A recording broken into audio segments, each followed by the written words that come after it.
मगध से के सैनिकों के शिविर लगे हैं। बीच में मगध की पताका फहरा रही है। पताका के पास ही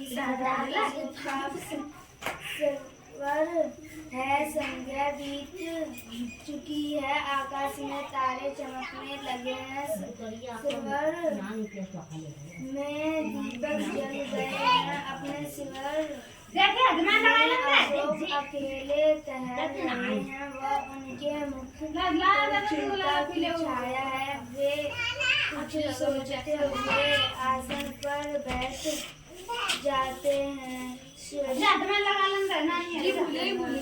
4 साल से यह युद्ध हो रहा है और कलिंग राज भी जीता नहीं जा सकता है। दोनों ओर के लाखों सैनिक मारे जा चुके हैं। लाखों घायल हुए हैं। पर हम आज भी असफल हैं। क्या होगा इसका परिणाम? द्वारपाल का सिर झुकाकर राजन आना चाहता है। आने सम्राट अशोक की जय लाया है कि कलिंग के महाराज लड़ाई में मारे गए हैं। अशोक प्रसन्नता पूर्वक मारे गए हैं। तो मगध की विजय हुई है। क्या कलिंग जीत लिया है? संवाददाता चुप रहता है। अशोक बोलते क्यों नहीं हो? तुम चुप क्यों हो? संवाददाता धीरे से बोलूं क्या महाराज? कलिंग दुर्ग के फाटक आज भी बंद हैं। फिर किस मुंह से कहूं कि कलिंग जीत लिया गया है? अशोक क्या कलिंग दुर्ग के फाटक आज भी बंद हैं? संवाददाता हाँ महाराज, कलिंग दुर्ग के फाटक आज भी बंद हैं।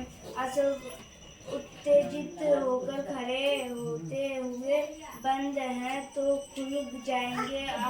जाओ जाकर सेनापति से कह दो कि कल सेना का संचालन मैं स्वयं करूंगा। कल या तो कलिंग के दुर्ग के फाटक खुल जाएंगे या मगध की सेना वापस चली जाएगी। जाओ हाथ से जाने का संकेत करते हैं। दूसरा दिन प्रातःकाल शस्त्र सज्जित अशोक घोड़े पर बैठे हैं। उनके पास उनका सेनापति उपस्थित है। सामने कलिंग दुर्ग है जिसके फाटक बंद हैं। अशोक अपने सैनिकों को संबोधित करते हुए मेरे वीर सैनिकों, 4 साल से युद्ध हो रहा है, फिर भी हम कलिंग को जीत नहीं पाए हैं।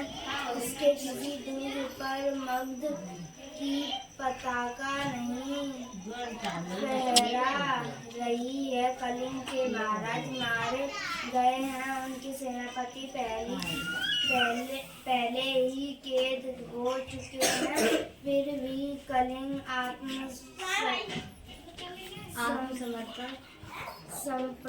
समर्पण नहीं कर रहा है। जो आओ आज हम अपनी मातृभूमि की शपथ लेकर प्रण करें कि या तो हम कलिंग के दुर्ग पर अधिकार कर लेंगे या सदा के लिए मृत्यु की गोद में सो जाएंगे।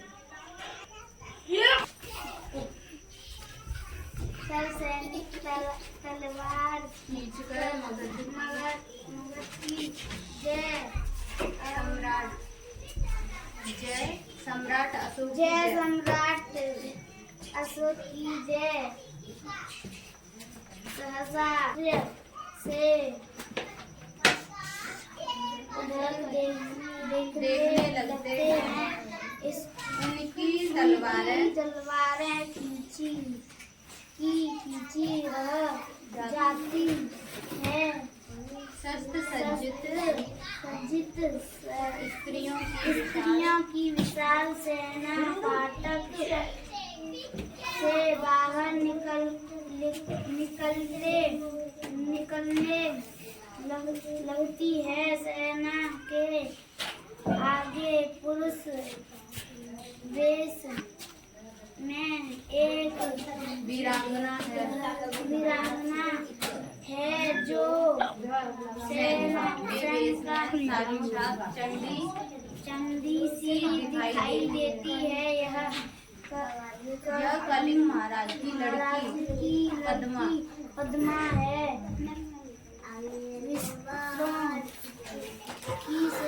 स्त्रियों की सेना अशोक की सेना से कुछ दूरी दूर पर पर रुक जाती है। अशोक के सिपाही मंत्र से देखते चिंतित रह जाते हैं। पद्मा आगे बढ़कर अपनी सेना से बहनों, तुम वीर कन्या वीर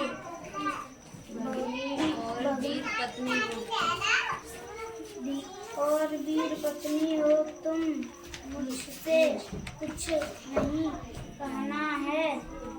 जिस सेना ने तुम्हारे पिता भाई और पति की हत्या की है वह तुम्हारे सामने खड़ी है।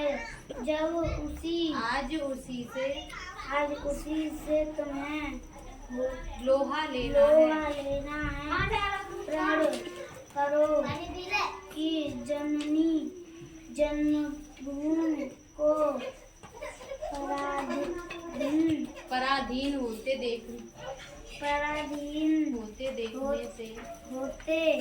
देखने से पहले तुम सदा के लिए अपनी आंखें बंद कर लोगी।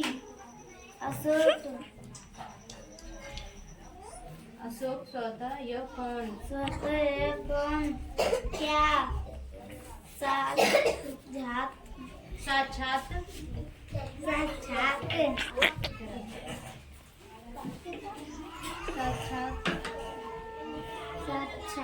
दुर्गा कलंकी की रक्षा करने के लिए युद्ध भूमि में उतर आई है। सैनिक भी स्त्री है। क्या स्त्रियों से युद्ध करना होगा? क्या अशोक को स्त्रियों का भी वध करना होगा? ना, मैं स्त्री वध नहीं करूँगा। मुझे विजय नहीं चाहिए। मैं यह पाप नहीं करूँगा। मैं शस्त्र नहीं चलाऊंगा। प्रकृतः सैनिकों स्त्रियों पर हाथ न उठाना। आगे बढ़कर तुम कौन हो देवी? पद्मा। मैं कलिंग महाराज की कन्या हूँ।